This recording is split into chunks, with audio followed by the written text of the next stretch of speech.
ధర్మస్థల్లో తవ్వకాల ప్రక్రియ మళ్ళీ ప్రారంభమైంది. 13వ స్పాట్లో తవ్వకాలను ముందు ఆసక్తికర ఘటన చోటు చేసుకుంది. 11వ స్పాట్లో మరో ప్రదేశాన్ని భీమన్న చూపించాడు. కొత్త ప్రదేశానికి 11/Aగా పేరు పెట్టారు సిట్ అధికారులు. ఇక బంగ్లగుట్ట సమీపంలో అస్థికలు లభించడంతో దాని పరిసర ప్రాంతాల్లో తవ్వకాలు జరపాలని సిట్ అధికారులను మాజీ పారిశుద్ధ్య కార్మికులు కోరాడు. ఈ క్రమంలోనే 11వ స్పాట్కు 10 మీటర్ల దూరంలో తవ్వకాలు ప్రారంభించారు దర్యాప్తు అధికారులు. 11/A స్పాట్లో ఎలాంటి అస్థికలు లభించకపోతే 13వ స్పాట్లో తవ్వకాలు జరపాలని నిర్ణయించారు. క్లైమాక్స్కు చేరుకుంది తవ్వకాల ప్రక్రియ. తవ్వకాల స్పాట్లో రోజు కంటే భిన్నంగా ఇవాళ వాతావరణం కనిపిస్తుంది. ప్రతిరోజు 200 పైగా సిబ్బందితో ఆపరేషన్ అస్థిపంజన చేస్తే ఇవాళ పెద్ద ఎత్తున పోలీస్ సిబ్బంది కనిపించలేదు. 13 స్పాట్పై సర్వత్రా ఆసక్తి నెలకొంది. ఒకవేళ ఆధారాలు లభించకపోతే భవిష్యత్ కార్యాచరణపై సమావేశం ఏర్పాటు చేయబోతున్నారు సిట్ అధికారులు. రేపటి నుంచి తవ్వకాలు కొనసాగుతాయా లేదా అన్న దానిపై కూడా ఉత్కంఠ కొనసాగుతుంది. సో మొత్తం మీద విచారణలో మొత్తం 30 స్పాట్లలో మృతదేహాలను పాతిపెట్టినట్లు మాజీ పారిశుద్ధ్య కార్మికుడైతే మొదటి నుంచి చెప్తున్న ఆరోపణ. మొదటి దర్యాప్తులో భాగంగా 14 స్పాట్లపై ఫోకస్ పెట్టారు. వీటిలో దాదాపు తవ్వకాల ప్రక్రియ పూర్తయింది. దాంతోపాటు రేపు 16వ స్పాట్లో తవ్వకాలు చేపడతారా లేక మరింత సమయం తీసుకొని ఆపరేషన్ కొనసాగిస్తారా, ఏం జరగబోతుందని మాత్రం సిట్ అధికారుల నిర్ణయంపై సర్వత్రా ఆసక్తి నెలకొంది. ఇప్పటి వరకు సేకరించిన ఎముకలపై పరిశోధన చేయబోతున్నారు. త్వరలో వాటి రిపోర్టు బయటకు రాబోతుంది. ఇక ధర్మస్థల్లో ఏం జరగబోతుంది, ఎలాంటి చర్యలు తీసుకోబోతారని మాత్రం ఆసక్తికరంగా మారుతుంది. మరోవైపు ధర్మస్థల సామూహిక ఖనన అంశంపై ఇంతకుముందు ఒక కీలక విషయం వెలుగులోకి వచ్చింది. 2000 సంవత్సరం నుంచి 2015 మధ్య బెల్తంగడి పోలీసులు ఈ అసహజ మరణాలను నమోదు చేసే రిజిస్టర్ నుంచి క్రమంగా పేర్లను కూడా తొలగించారు. అలాగే 98 నుంచి 2014 మధ్యలో అనేక మందిని ఖననం చేశారని పారిశుద్ధ్య కార్మికుడు పోలీసులకు ఫిర్యాదు చేస్తే ఆ విషయానికి సంబంధించిన డేటా మొత్తం మాయమైందనే విషయం ఇప్పటికీ ఆర్టీఐ విషయంలో బయటపడింది. ఆర్టీఐ ద్వారా కోరిన అంశాలు కూడా ఇప్పటివరకు ఎలాంటి వివరాలు లేవంటూ చాలా క్లియర్గా చెప్పిన పరిస్థితి. సో మొత్తం మీద కర్ణాటకలోని ధర్మస్థల కేసు దేశవ్యాప్తంగా సంచలనం అవుతుంది. వందలాది మహిళలు బాలికలను అత్యంత దారుణంగా అత్యాచారం చేసి వారిని హతమార్చినట్లు ఆరోపణలు వినిపిస్తున్నాయి. అయితే ఆపై రహస్యంగా వారిని సమాధి చేశారని కూడా వార్తలు ఉన్నాయి. సో ధర్మస్థల క్షేత్రంలో సిట్ మొత్తం 15 స్పాట్లు గుర్తించింది, తవ్వకాలు చేపట్టింది. ఇప్పటికే దాదాపుగా ఆ తవ్వకాలు కూడా ముగిసే ప్రక్రియ వచ్చింది. అయితే తవ్వకాల్లో బయటపడిన వాటిని గురించి సిట్ పూర్తి స్థాయిలో ఇప్పటివరకు ఎక్కడా ధృవీకరించిన పరిస్థితి మనకు కనబడటం లేదు. సో అందరి చూపు ప్రస్తుతం ధర్మస్థల వైపే ఉంది.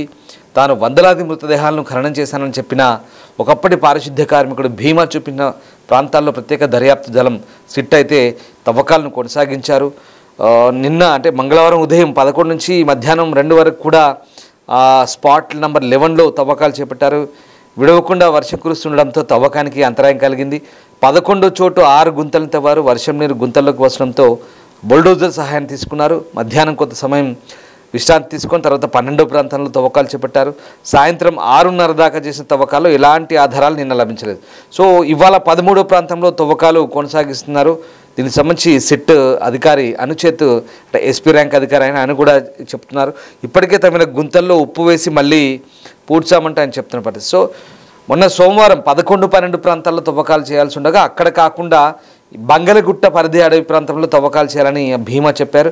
సో అక్కడ ఒక వ్యక్తి ఉరివేసుకున్న స్థితిలో ఉన్నప్పుడే ఖననం చేసినట్లుగా గుర్తించారు.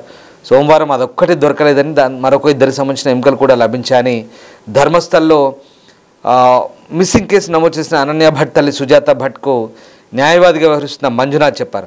సో మొదటి విడతలో చూపించిన వాటిలో 13వ ప్రాంతం కీలకమని అక్కడ ఎక్కువ మందిని ఖననం చేశామని భీమా ఇప్పటికే సిట్కు చెప్పినట్టుగా సమాచారం. సో చివరి చోట కొత్తగా మృతదేహాలను ఖననం చేసినట్లు ఉన్నట్టుగా చెప్తున్నాడు. సో కనీసం 8 నుంచి 10 మృతదేహాలను ఇక్కడే పూడ్చుంటారనే అనుమానాలు అయితే వ్యక్తమవుతున్న పరిస్థితి. సో మొత్తం మీద ధర్మస్థల వ్యవహారం అంటే రోజు రోజుకు ఒక ఆసక్తిని రేపుతున్న పరిస్థితి. కేసులో సాక్షి కమ్ ఫిర్యాదుదారుడు చూపించిన 13 ప్రదేశాల్లో దాదాపుగా 12 ప్రదేశాల్లో ఇప్పటికే తవ్వకాలు అయితే పూర్తయ్యాయి. సో ఆ రకంగా స్పాట్ నెంబర్ 14 వద్ద ప్రత్యేక దర్యాప్తు బృందం ఇక కొన్ని అవశేషాలను కనుగొన్నట్టుగా కూడా కొన్ని వార్తలు అయితే వస్తున్నాయి. సో 11వ స్థానం నుంచి దాదాపు 80 మీటర్ల దూరంలో ఉన్న ఒక చెట్టు కింద ఉపరితలంపై పుర్రె, చీర, మగచెప్పులు వంటి అవశేషాలు కనిపించిన ప్రదేశంలో తవ్వకాలు జరుగుతున్నట్టుగా సిట్ చెప్తుంది. సో ఫిర్యాదుదారుడు సిట్ అధికారులను కొత్త ప్రదేశానికి తీసుకెళ్తుంటే ప్రమాదవశాత్తు ఆ ప్రాంతాన్ని అంటే మానవ అవశేషాలు అక్కడ కనుగొనబడ్డ ఆ ప్రాంతాన్ని ఇప్పుడు సిట్ నెంబర్ 14గా ఐడెంటిఫై చేస్తున్నారు అధికారులు. సో ఇక్కడ 13 ప్రదేశాల్లో 12 ప్రదేశాల్లో ఇప్పటికే సమాధుల తవ్వకం పూర్తయింది.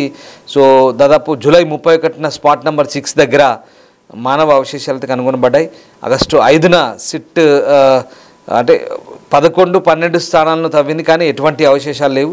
ఇంతలో విజిల్ బ్లోయర్ గుర్తించిన చివరి స్పాట్ ఈ 13 నంబర్ ఎక్కడైతే ఉందో అక్కడ ఇంకా తవ్వకం అయితే ఇంకా పూర్తి స్థాయిలో జరగాల్సిన పరిస్థితి కనబడుతుంది.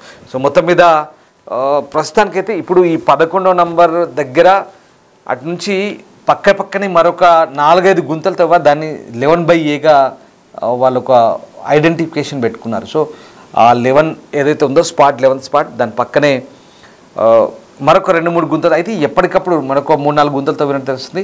వర్షం పడుతుంది, నీళ్లు ఊరుతున్నాయి, నీటి ఊట ఊరుతుంది, వర్షం నీళ్ళకు అదంతా నిండిపోతుంది.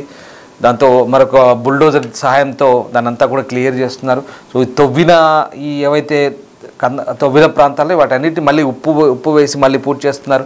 సో రకంగా సిట్ బృందం అయితే చాలా ప్రయత్నాలు చేస్తుంది. చివరిగా ఇంకా 13వ స్పాట్ నుంచి 14వ స్పాట్ వరకు ఇంకా మిగిలింది 14-15 వరకు.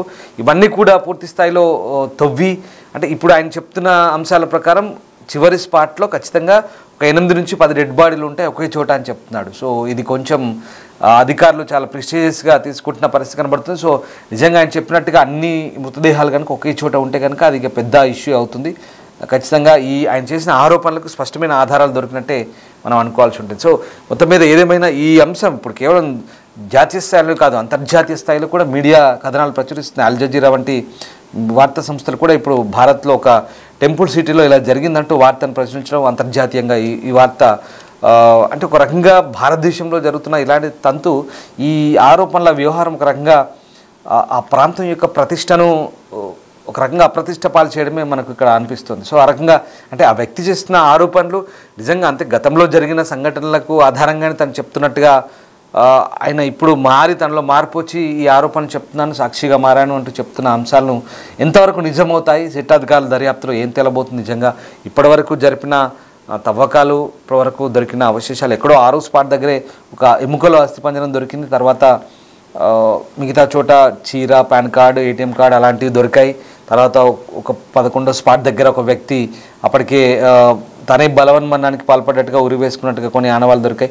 అంటే ఇప్పటి వరకు 3 దొరికాయి, 4 దొరికాయి శవాలు, ఈ డెడ్ బాడీస్ అని వస్తున్న వార్తలన్నీ కూడా ఒక అడ్వకేట్ మంజునాథ్ అనే అడ్వకేట్ బయటికి సర్క్యులేట్ చేస్తున్న అంశాలు తప్ప వాటికి సిట్ అధికారులు మాత్రం ఎలాంటి నిర్ధారణ చేయట్లేదు, ధృవీకరించట్లేదు, అఫీషియల్గా ఎలాంటి కన్ఫర్మేషన్ ఇవ్వట్లేదు.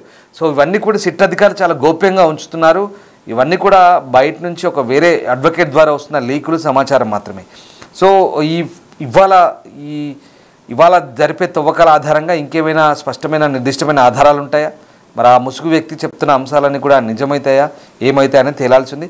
సో మొత్తం మీద ఆ పోలీస్ చూడండి, ఒకసారి ఆ విజువల్స్ చూస్తే మీకు అర్థమవుతుంది. భారీ స్థాయిలో పోలీసులు, అధికారులు, రెవెన్యూ, అటవీ శాఖ, ఫోరెన్సిక్, మెడికల్ టీమ్స్ చాలామంది ఆ తవ్వకాల్లో పాల్గొంటున్నారు. ఏదేమైనా ఇంకా అనేక అంశాలు బయటపడితే కనుక ఆధారాలు దొరికినట్లు భావించాలి, లేదా దానికి తగ్గట్టుగా ఆయన చేసిన ఆరోపణలకు తగ్గట్టుగా ఆధారాలు దొరకకపోతే కనుక మరికొంతకాలం పాటు ఇంకా ఆయన చూపించిన చోటల్లో తవ్వుతారా, 15కు మళ్ళొక 15 స్పాట్లు అదనంగా అంటే 30 స్పాట్లలో తవ్వుతారా, ఇంకా ఎంతకాలం ఈ తవ్వకాలు ఉంటాయి, ఇంకా ఏం జరుగుతుందనేది చూడాల్సింది. సో ఇప్పటికైతే వర్షం కూడా ఆటంకంగా మారుతుంది, బట్ ప్రస్తుతానికైతే నిరాటంకంగా ఈ దర్యాప్తు అయితే సాగుతుంది.